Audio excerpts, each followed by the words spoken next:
Hello, welcome to Quackalope. Thank you for joining me. Today, I'm bringing you a Kickstarter preview of A Noble War by Guildhall Studios. Now, if you've ever played A War of Whispers, or back in the day, an old CMON title called Dogs of War, that's the exact type of genre that Guildhall Studios is playing with here. A struggle between nations, a court of denizens and influencers who are doing their very best to manipulate the land and accomplish whatever schemes or objectives they have. You see, in A Noble War, you're not just playing the red or blue side. Instead, you're going to be going back and forth, this constant struggle of power, this tug of war where, honestly, you're okay if either side is the dominant party, as long as your denizens, your objectives, and your control happens to exist across the entire board state. You're going to be playing a tug of war between you and each side of the game, and you and every player, doing your very best to shift control on this main map from region to region and shift the hierarchy of different lords and ladies over here on this track, doing your very best to position them according to your objectives. Now, I have primarily played this on TTS, and in fact, I just got this Kickstarter prototype in with lovely miniatures, so please keep in mind as I'm showing everything off, I am working with a Kickstarter prototype here, and everything may not be 100% accurate when you actually get the final rules and information in. But I want to give you a bit of an overview, talk about my general experience, what you may like or not like about this game, and of course, direct you to check out the Kickstarter, link always in the top of this video. So, A Noble War. I've set up the premise of what you're doing here, right? Squabbling and positioning and doing a tug of war between the different courts and the main map. But let's walk through exactly how that works. When you first begin the game, you're going to be taking or drafting one of the lords or ladies of the court. They're going to be over here in your personal tableau, and you'll have one that represents both the red and the blue faction, along with a miniature that represents you on the game state. They are going to be your house. They're going to be the tokens, the influence markers that you're able to put down on the board to change the regions from red control to blue control. The map starts off fairly even, right? Red and blue. But as you start playing the game, you'll be activating, maneuvering, gathering troops to your aid, and taking advantage of each of the different types of regions. From political power to general resource generation to, of course, religion for influence and control. You'll be gaining money, coin, to help you manipulate and maneuver across the board. You'll be gaining position or power when it comes to these hierarchies, and most and more importantly, you'll be gaining secrets. Secrets are going to be the bits and remnants of information you're able to collect throughout the realm. These can be played to take additional special actions, or influence the track a little bit farther, or, and most notably, to play and take from your opponents. Engaged in this head-to-head, you can play secret cards that start revealing and telling tales about who they are and their position. You see, every single house has their own stack of weaknesses, rumors that can be spread, that twist and distort the truth, that slowly start stealing power and position and influence from those in the game, such as the local priests swear they've caught grave robbers employed by House Vale, or it's whispered that the priests who serve House Vale sell the secrets they've heard during the confession. So during the game, you're going to be collecting those three different types of resources, doing your very best to maneuver the board to accomplish objectives in 4 or across 4 rounds for each house, for the blue and the red. And again, you don't care which one is technically in the lead or which one has the most political power on these different tracks. In fact, you're probably going to be shifting or replacing or adjusting the moves that you just made in an attempt to reposition for the next scoring round, for the next group or sequence of play. So to start with, you're going to start over here on the blue side. You're going to flip objective cards for each faction, and you're going to start maneuvering around the board. These objective cards include things like when a blue noble places their house control token in an allied church region, they gain 1 prestige. When a blue noble places a house control token in an opposing church region, they gain 2 prestige. And their agenda is to have this booklet, or to be as close to this noble as possible. Cardinal Adelaine. That is who you're trying to have your denizen, or your gray card here, positioned next to and or above. At the end of every round, you're going to score based on how effectively you've accomplished those objectives. Some in-game or mid-game scoring, and then some end-game turn structure. Trying constantly to get positioned as close to different influential people as you can. And again, you're going to be replacing the stuff you just did as you move from the blue to the red region. Now, as you move across these regions, you'll be able to gather armies, units that can maneuver with you to take over different sections, to knock your opponents out or shift control from region to region. You'll also be placing down your own banners and sigils onto the map, representing the leader or the faction that you're controlling, or I suppose the house that you're controlling. As this board adjusts, you'll always be making a tactical decision between the region that you want to go to.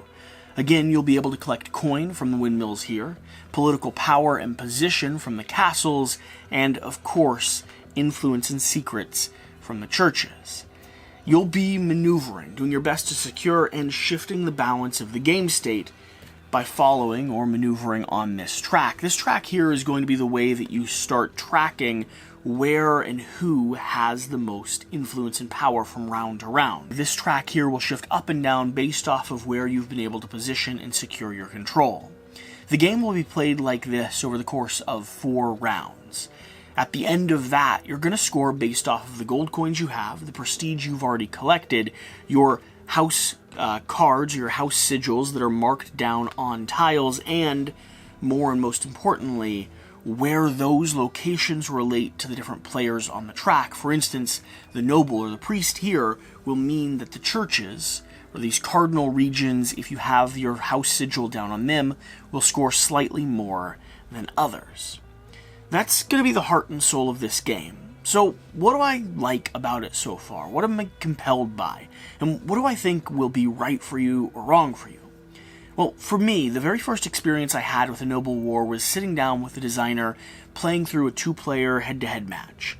And it replicated the idea, or the feeling, that a War of Whispers, or like I said, Dogs of War gives me. This struggle, this back and forth, this manipulation of the board, never really caring what's happening, as long as it still fits your personal agenda. And it functioned as a solid little head-to-head 2-player game. That puzzle was intriguing and engaging, and as you scale the amount of players that you're playing with, this track starts shifting even more. The secrets that could be exposed, the information and lies people could tell about you start growing, and, of course, the tactical maneuvering and positioning here on this board starts getting more and more interesting. You'll have kings and queens dethroned and thrust to the bottom of the stack. You'll watch yourself rise to power, only to slowly watch yourself lose control as the game goes on and as the tides turn. And you always have to be thinking on your feet. You're doing your very best to understand that blue isn't your faction, and red isn't your faction. Both are fine. They can both take over the map. They can both trade and fight and battle to the death, as long, again, as your leader, your objectives, your house is positioning itself as effectively and efficiently as it can. That's the interesting part about this game. If you like a little bit of bluffing, if you like a game that is about manipulation and influence, both of the other people around the table and, more importantly, of every state or every element of this game, a Noble War is going to be one that you should be paying attention to. If you enjoyed a War of Whispers, or, like me, you still own and play a copy of Dogs of War, a Noble War is going to be a game that does those, in my opinion, at lower player counts, and in my opinion, with a War of Whispers, I like what a Noble War is doing more here. If that type of manipulation and intrigue catches your attention, this game is doing something really, really interesting on the table. Now, why might it not work for you? Well, the first obvious thing is going to be that headspace of not really caring about either faction, and sometimes you'll find that you really are redoing what you've already done in this tug-of-war between your own two houses. You're not working towards a common objective, instead you're working towards victory points. You're working towards scoring and positioning and where you're able to position yourself, but you're not actually fighting. This isn't a war game. This isn't as much about area control and territory domination. Now, that balance is there with your house banners and where you're able to secure your control, but it doesn't pay off if you haven't been paying attention to the subversive side of this game and having both your brain balance both sides of this puzzle. This game will watch you conquer a region and then lose the region in the exact same turn, and it's all going to be because you influenced the game state. If you don't like that two-player tug-of-war, this one might not quite fit on your table. Along with that, this is a little bit of an abstract game. The puzzle of abilities and the concept of how it scores is a little bit separated from what you're actually doing in the game, because this is a zoomed-in map view of a high council negotiation. You really have to pay attention to where you're positioning yourself and where you think the end game is going to arrive. What regions do you have control of? How much influence have you expended? What type of gold have you piled up versus spending it all to move across the board? Sure, you conquered a lot of places, but again, if you're not able to position yourself on these tracks, you're not going to actually win. And that difference, that disconnect between the game state that looks like it should be an area control or a territory/war game doesn't always translate into the victory condition. You have to be willing to balance and understand that as well. Other than that, I'd say this is an accessible little head-to-head game that I'd be happy to play at 2 if I wanted a direct tug-of-war between myself and my opponent, but I think plays really solidly up through 3 and 4 players. This is a game about negotiation, about subversion, and it does exactly what it's trying to do really well on the table. So, if you have any questions, let me know. Leave a comment down below and swing over to the Kickstarter and leave a quack. I'm glad I got to feature this one. I'm excited to play it more, especially now that I have a prototype in front of me, as opposed to the TTS gameplays that I've had up to this point. Whatever the case, though, whatever you do, remember to do the important thing. Get out and play some games. We'll see you next time. Thank you.